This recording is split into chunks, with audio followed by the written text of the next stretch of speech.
Oui, donc bonjour. Un petit point sur la situation économique et je dirais foncière, parce que vous avez été un certain nombre à me poser la question du foncier. Alors, le foncier, faut savoir qu'à la sortie de la guerre, des terres agricoles, il y avait plus de 40 millions d'hectares. Hein, il y a eu même 42, 43 millions d'hectares en surface agricole exploitée. Mais après, comme vous le savez, a fallu reconstruire le pays, ça s'est modernisé, il y a eu des infrastructures, il y a eu des aéroports, il y a eu des autoroutes, il y a eu l'extension de toutes les grandes villes. Donc on est à un peu plus de 30 millions d'hectares, ils disent entre 31 et 33 millions d'hectares. Il n'y en a que 27 millions à la PAC parce qu'après, il y a des landes, des parties en herbage qui ne comptent pas dans la PAC. Mais j'ai retourné voir les chiffres, l'évolution des chiffres. Il annonce aujourd'hui, moi je disais plus d'un million d'hectares, 1,5 million d'hectares, il annonce 1,7 million d'hectares aujourd'hui qui sont en friche.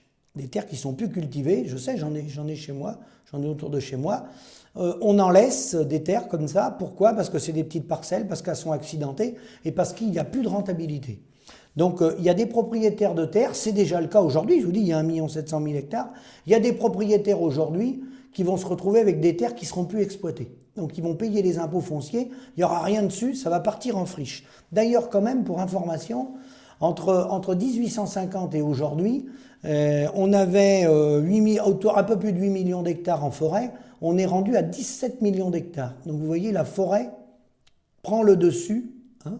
On va plutôt vers une baisse des terres cultivées en France. Certes, on en a perdu par des infrastructures, mais ce n'est pas que les infrastructures qui posent problème, puisqu'il y a 1,7 million d'hectares en friche, et je vous dis, la forêt et la friche vont gagner du terrain. Donc 85% des terres en France, c'est comme ça, elles appartiennent à des petits propriétaires.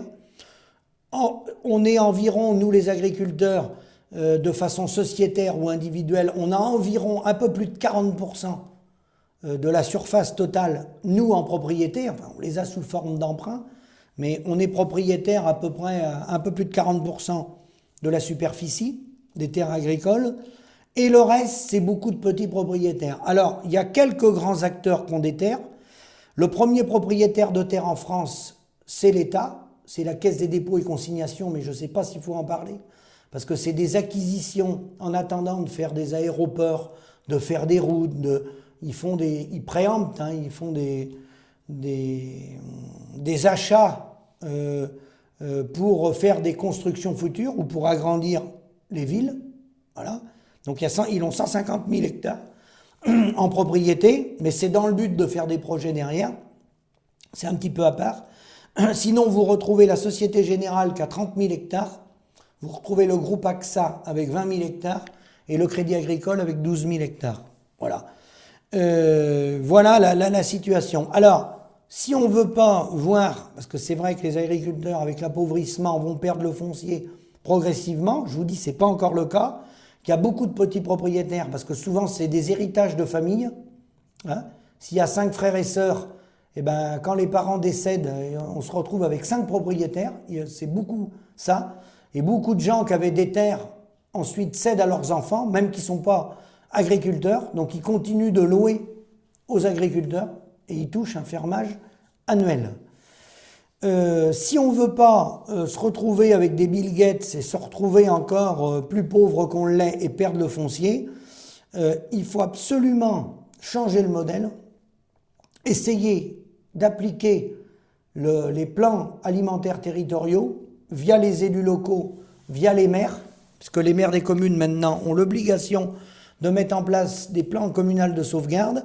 Et ces fameux plans communaux de sauvegarde, pour faire travailler à l'échelon local les agriculteurs, ce qui va tenir le tissu local avec derrière les commerces, parce qu'on peut mettre des magasins plus ou moins petits, les restaurations collectives, tout ce que sont les EHPAD, les cantines scolaires et tout ça, donc les projets alimentaires territoriaux, ça va limiter le risque alimentaire en cas de conflit majeur, cyberattaque. On est local, on peut se serrer la main, on a l'alimentation à portée de main de chez nous, il n'y a pas besoin de faire rouler des camions sur des kilomètres.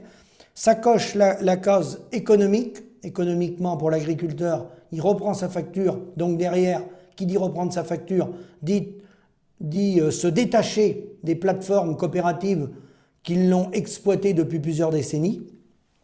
Le social, côté social, le lien social, culturel, parce que ça permet de retrouver des pratiques, l'aspect santé, on consomme des produits locaux, bio et sains, donc la santé, impact sur l'environnement, on reste dans un cercle très très restreint, donc au niveau environnemental, gaz à effet de serre, là on coche toutes les cases automatiquement, et donc après, l'avantage de ce schéma-là, c'est que surtout le point majeur, c'est que on reprend la facture et les élus appliquent de façon indirecte la loi du 13 août 2004, la loi 2004-811, qui les oblige, dans le cas de la sécurité civile, de prendre des mesures de sauvegarde pour la préservation des populations en cas de conflit, en cas de guerre, en cas de frontière, de mésentente avec un pays,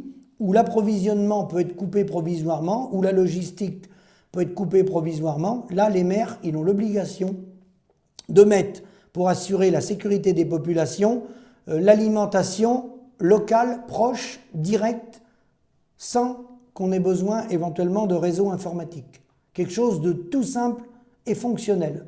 Donc tout simple et fonctionnel, c'est les producteurs locaux qui reprennent la facture et qui arrêtent de se faire exploiter par l'industrie agroalimentaire qui est partie avec la caisse, qui s'est enrichie sur le dos de la paysannerie et qui continue de s'enrichir sur le dos de la paysannerie avec malheureusement un syndicat agricole qui était à l'origine un syndicat agricole et qui aujourd'hui n'est plus un syndicat agricole.